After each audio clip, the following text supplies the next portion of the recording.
দেখেন, এই যে মববাজি হয়েছে, এটা আওয়ামী লীগের অফিস গুলোকে আহ, তারা ঘিরে বারবার জ্বালাও পোড়াও, এটা মনে হচ্ছে জন্য এটা একটা মানে তারা মানে আইনগত একটা ক্ষমতা পেয়ে গেছে যে এইটার ব্যাপারে কোনো কিছু করা যাবে না, যখন খুশি জ্বালাও পোড়াও করা যাবে।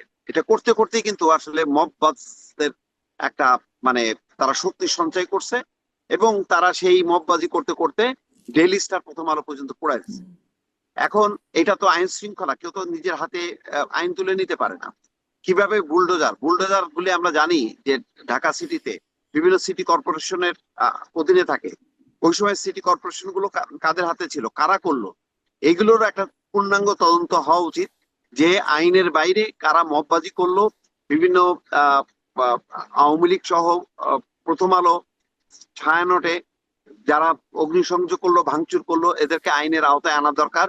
আহ, যেটা আপোষ করেছিল ডক্টর মোহাম্মদ ইউনূস সরকার, যে তাদেরকে একটা এক ধরনের বৈধতা দিয়েছিল, সেইগুলোর ব্যাপারে আগে নিয়ন্ত্রণটা স্থাপন করতে হবে।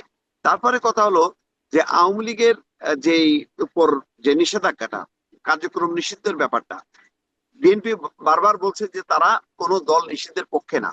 তাহলে এই যে পক্ষে না, এটা তাদেরকে এখন প্রমাণ করতে হবে। তাহলে কোনো রাজনৈতিক দলের উপর নিষেধাজ্ঞা দেওয়া যাবে না, দেওয়া যাবে না এই কারণে। এবং ডক্টর মোহাম্মদ ইউনূসও কিন্তু দিতে চাননি, কিন্তু মবের আহ, চাপে তিনি দিয়েছেন, সেখানেও তিনি আপোষ করেছেন।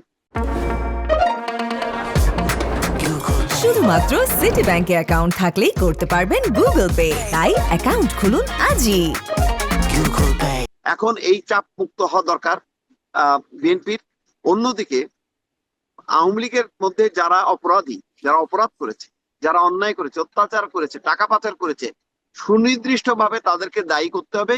কিন্তু কোনো রাজনৈতিক দলকে রাজনীতিতে নিষিদ্ধ করা তো দূরের কথা, তাদের অধিকারকে বরং সংরক্ষণ করতে হবে। সেই কাজটা করে বিএনপি জি। এতদিন ধরে যে কথা বলেছে সেটা তাদেরকে প্রমাণ দিতে হবে।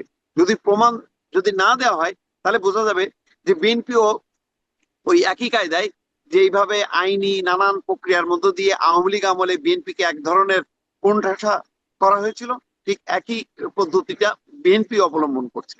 আর বিএনপির এখন ঐতিহাসিক কারণে আওয়ামী লীগকে ফিরে আনা দরকার, গণতান্ত্রিক পরিবর্তিত আওয়ামী লীগকে।